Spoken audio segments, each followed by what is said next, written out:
नमस्कार मंडळी, आज आमच्याकडे आहे मटणचा बेत. तर जेवण झालेच सगळे, एकटे ह्यांनीच राहिले जेवायला. आता त्यांना जेवायला वाढले. होय, कसं झालंय मटण? एक नंबर, छान झाले. क्वालिटी झाली, असं टेस्ट झालं. सुकं तरी छान झाले. एक महिन्यानं मटण खायला लागले. एक महिन्यात मटण खायला लागले. किती खाऊन किती नाही झाले म्हणून तर 3 किलो मटण आणले. काय सांगताय? मग जेवली सगळी, होय ना? तुम्ही एकटंच राहिला तसं. मटणामुळे काय सुचून झालं. एवढं आवडते. मग छान झालं. महिना झाला खाल्लं. रस्त्याची अशी वाटी प्यायची.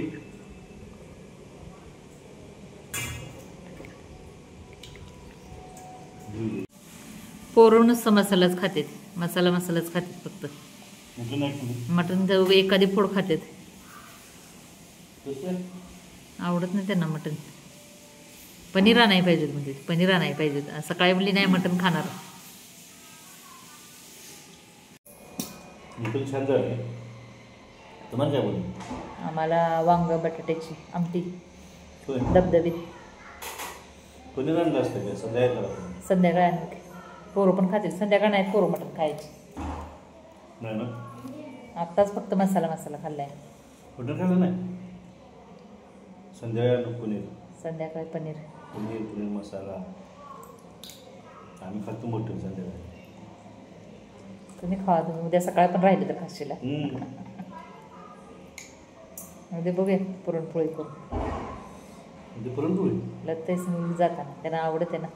मटणपेक्षा त्यांना पुरणपोळी जास्त आवडते. चालते. उद्या खाऊन जाताना घेऊन जातील. या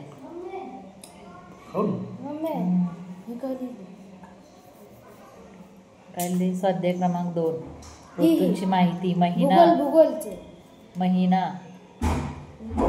लिहिलंय. महिना कोणता महिना? ऋतूंची माहिती. महिना ऋतूंची नावे लिहायची आहेत. मग कसं करायचं? ही ऋतूंची माहिती सांगायची आहे. मग ऋतूंची नावं लिहायची आणि ते ऋतू कोणत्या महिन्यात येते ते लिहायचं आहे. थंडी कोणत्या महिन्यात येते, परत उन्हाळा कोणत्या महिन्यात येतो, पावसाळा कोणत्या महिन्यात येतो, असं म्हणजे 4-4 महिन्यात का नाही. तर मग पावसाळ्याचे 4 महिने लिहायचे, उन्हाळ्याचे 4 महिने लिहायचे, हिवाळ्याचे 4 महिने लिहायचे. असं 4-4 लिहायचे. म्हणजे कोणते किती महिने येतात 4-4 असं, आणि त्या महिन्यांची नावं लिहायची. कळलं का? पावसाळा जून, जुलै, August,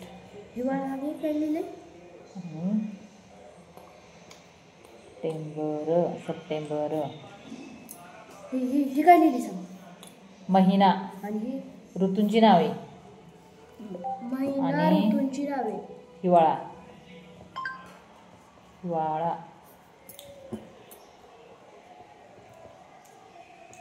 October, November,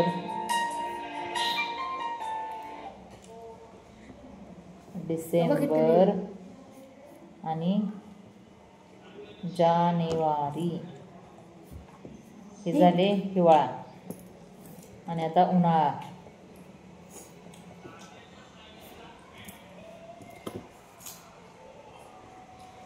February, March, April आणि मे. हे बघ, हे 4 महिने असं लिहायचं आहे. कळलं का? धर, हे बघ म्हणजे समजतंय. काल साप होतं तिथं माहिती आहे का? रस्ते तिथं ते कटडा आहे की नाही वरतं, गटरीच्या वर काही बांधले की नाही ते बांधकाम, तिथं साप निघला होता. आणि आज इकडं ह्या साईडला पलीकडल्या बाजूला कसं काय माहित, कुठंतरी सापाची पिल्लं असणार आहे ती. नाही सांभाळायला पाहिजे, बाहेर पोरं येते ती. त्या साईडला होती मग अशी भाऊजींच्या गाडीच्या आडवं चालली ती. आणि तिकडे होतं काल. पाला जरी वाऱ्यानं आला तर हिवायला लागली. भीती वाटते पाला हल्ला तरी सुद्धा वाऱ्यानं. पोरांना लक्ष ठेवायला पाहिजे ना. जावा पायाला तुम्ही चालत जावा.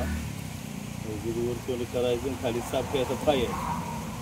मगाशी मला तसंच झालं. मी अर्ध्या रस्त्यापर्यंत इथपर्यंत आली आणि एकदम सापाचं लक्षात आल्याबरोबर पुन्हा इकडे बघत. आता ऊन पडलंय त्यामुळं बाहेर येत असणार ते नाही. तिथं मला वाटतं त्या कोपऱ्यात होल आहे की नाही, त्या होलात असणार आहेत माहिती आहे का. पिल्लं बाहेर यायला लागली ती. भीती वाटत्या. लक्ष देऊनच बाहेर इकडे तिकडे करायला लागते.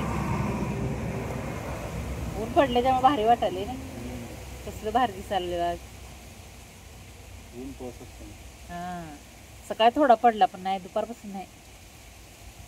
11-12 वाजल्यापासून कमी झाला. पाऊस उघडल्यामुळं कसलं भारी दिसायला लागले. कुठे तर थोडंसं ढग दिसतात.